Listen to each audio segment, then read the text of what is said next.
Mic test. Good morning, everyone. We'd like to ask everyone to settle down. Our principals will be joining us soon.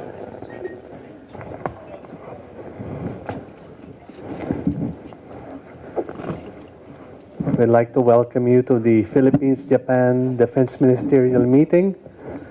between Secretary of National Defense of the Philippines, Gilberto Teodoro Jr., and the Japan Minister of Defense, His Excellency Nakatani again. There will not be a question and answer portion today. Our principals will be reading their statements. This is due to the very tight schedule of our principals.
Ladies and gentlemen, we announce the arrival of Secretary Gilberto Teodoro Jr. and Minister Nakatani again.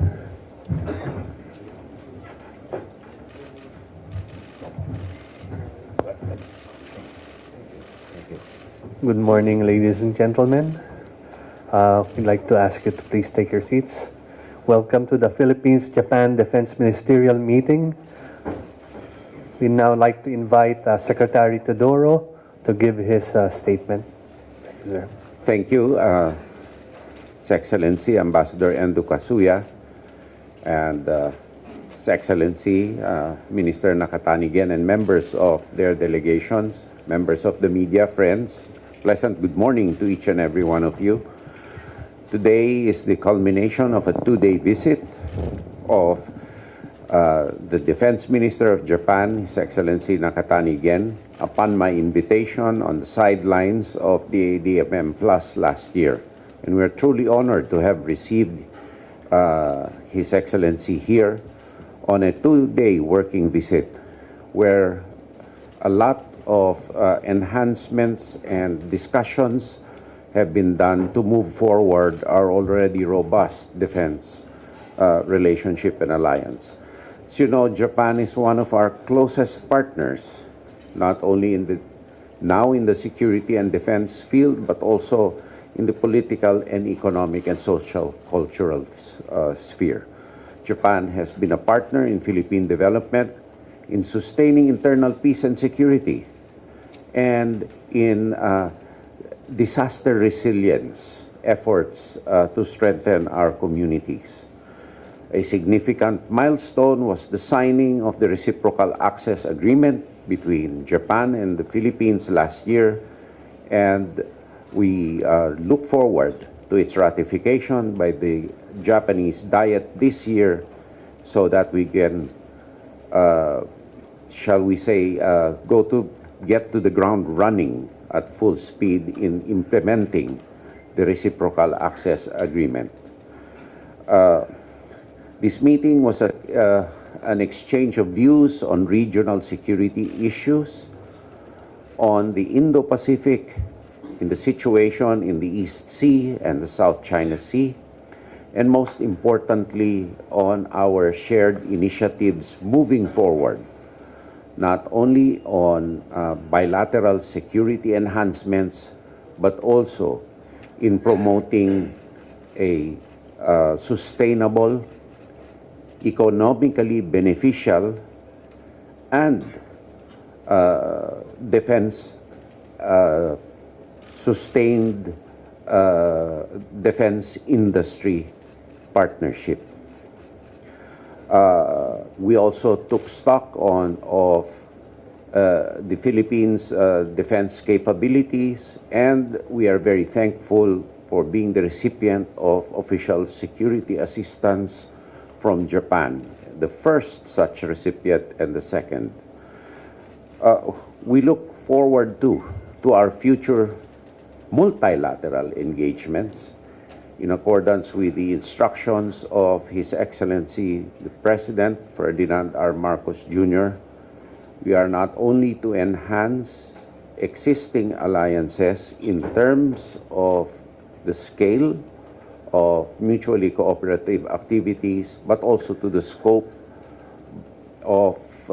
these arrangements by also inviting like-minded partners potentially to join these alliances. In any case, the upholding of international law and the promotion of a free and open Indo-Pacific, a free and open South China Sea and East Sea, in accordance with generally accepted principles of international law, is a shared initiative. And we share also the common cause of resisting any unilateral attempt to reshape the global order without the consent of the participants of this global order, and the attempt to reshape international law by force. And this endeavor we will resist. And it is important that this partnership is proof of that common desire to have a free and open and prosperous Indo-Pacific, which will not only benefit countries per se, but at the end of the day, ensure sustainability, environmental protection, livelihoods for us, for the common Filipino, particularly our fisher folk, who would need to be able to explore the bounty of the sea, and for future generations of both Filipinos and Japanese, that they be able to explore and exploit the resources that international law grants to them to ensure their future prosperity, integrity, and security, and the protection of the freedoms they enjoy as integral parts of their ways of life. This is what we are standing here shoulder to shoulder for, and this is what we are working for in the future. Thank you very much. はい、皆さんこんにちは、日本国防衛大臣の中谷元でございます。この度3日間にわたりまして、フィリピンを訪問をしまして、日菲防衛相会談、またこの後マルコス大統領の表敬訪問もいたしますけれども、日本とフィリピンの防衛協力につきましてさまざまな角度で多くの話し合いができました。テオドロ国防大臣閣下、そして今回フィリピンの訪問のためにご尽力をいただきました多くのフィリピンの国防省の皆様方に感謝と御礼を申し上げたいと思います。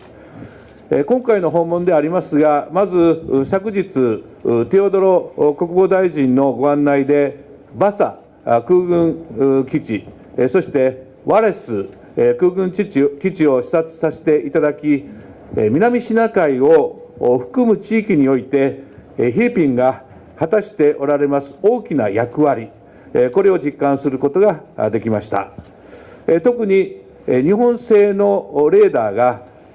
フィリピンの空の守りのために、そして南シナ海の平和、そして安定のために非常に大きな貢献を行っているということを間近で拝見をし、大変心強く感じた次第でございます。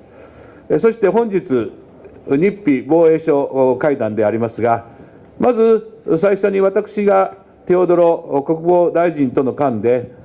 我々を取り巻く安全保障環境が一層厳しさを増しているということ、そしてその中でインド太平洋地域の平和と安定を維持していくためには、戦略的パートナーである日本とフィリピンが防衛面での協力を、連携をさらなる高みに引き上げていく必要があるということで、固く一致をしたわけでございます。その上で、このような基本認識に立ちまして、今後、具体的には2国間において、3つの分野で連携をスピード感を持って深めていくということで一致をいたしました。これ通訳いいよね。Ladies and gentlemen, my name is Gen Nakatani. I'm the Defense Minister of Japan, and currently I'm visiting the Philippines for 3 days. And I have just finished the Defense Ministers meeting with Secretary Teodoro, and later on I'm going to make a courtesy call to the President Marcos. And in the meeting with the Secretary Teodoro, we were able to exchange our opinions on the various aspects. And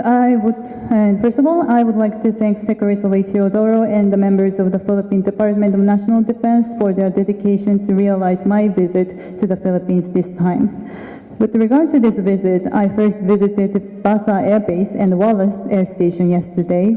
with Secretary Teodoro. I was able to actually feel the great role that the Philippines plays in this region, including the South China Sea.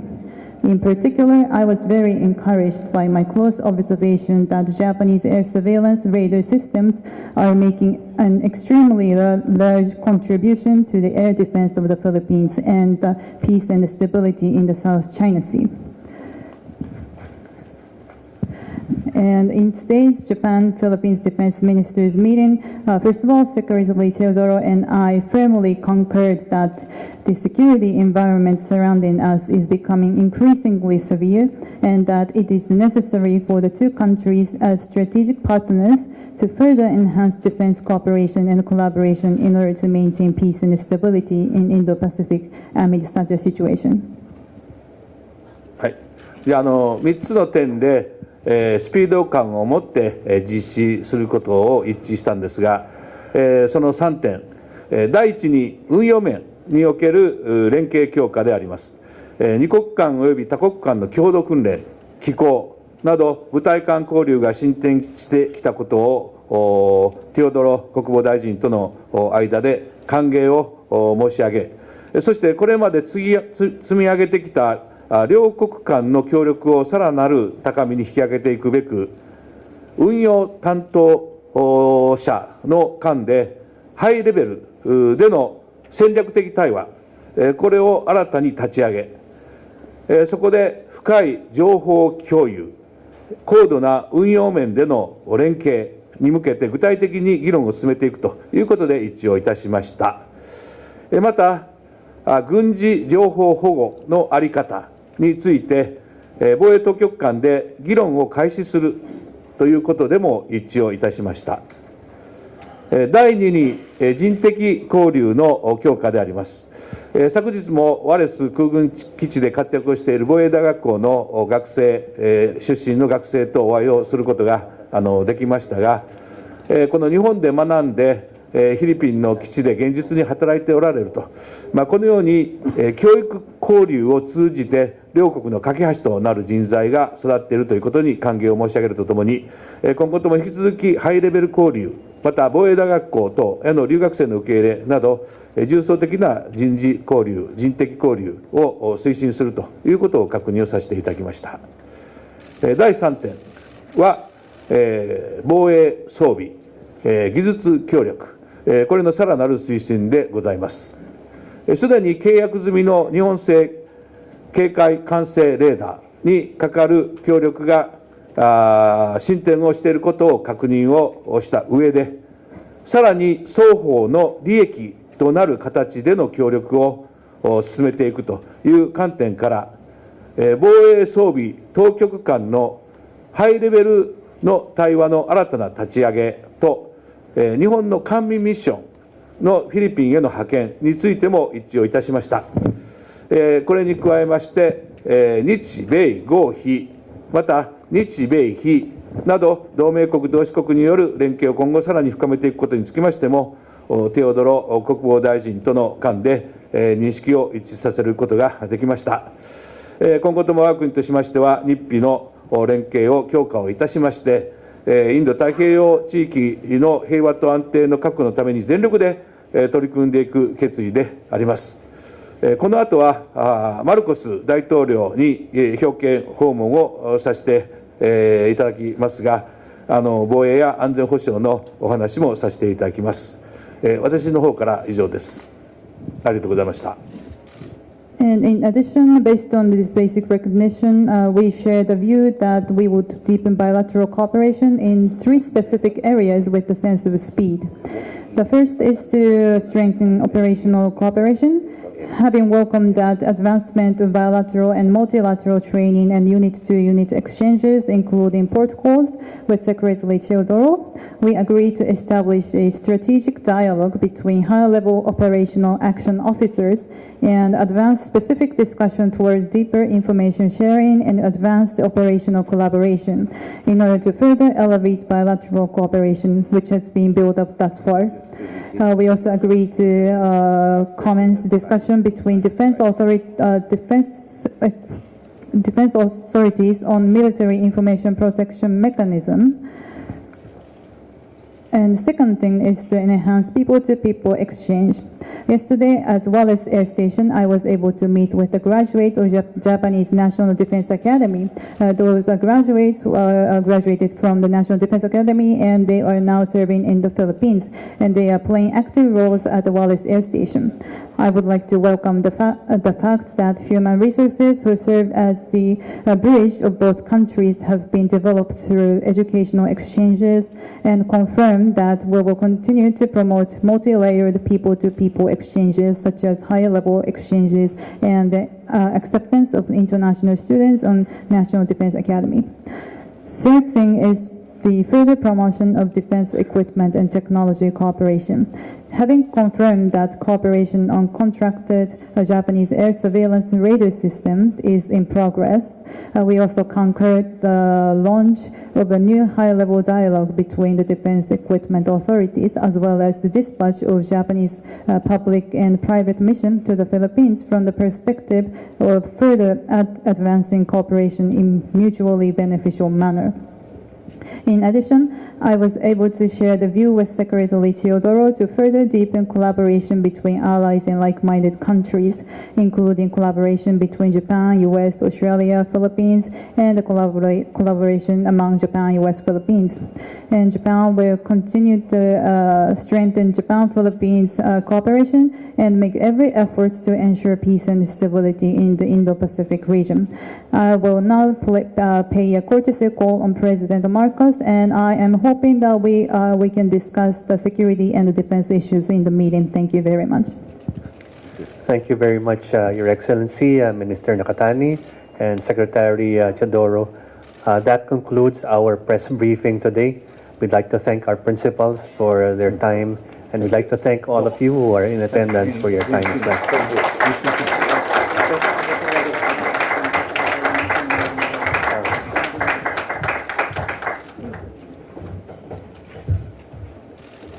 Domo.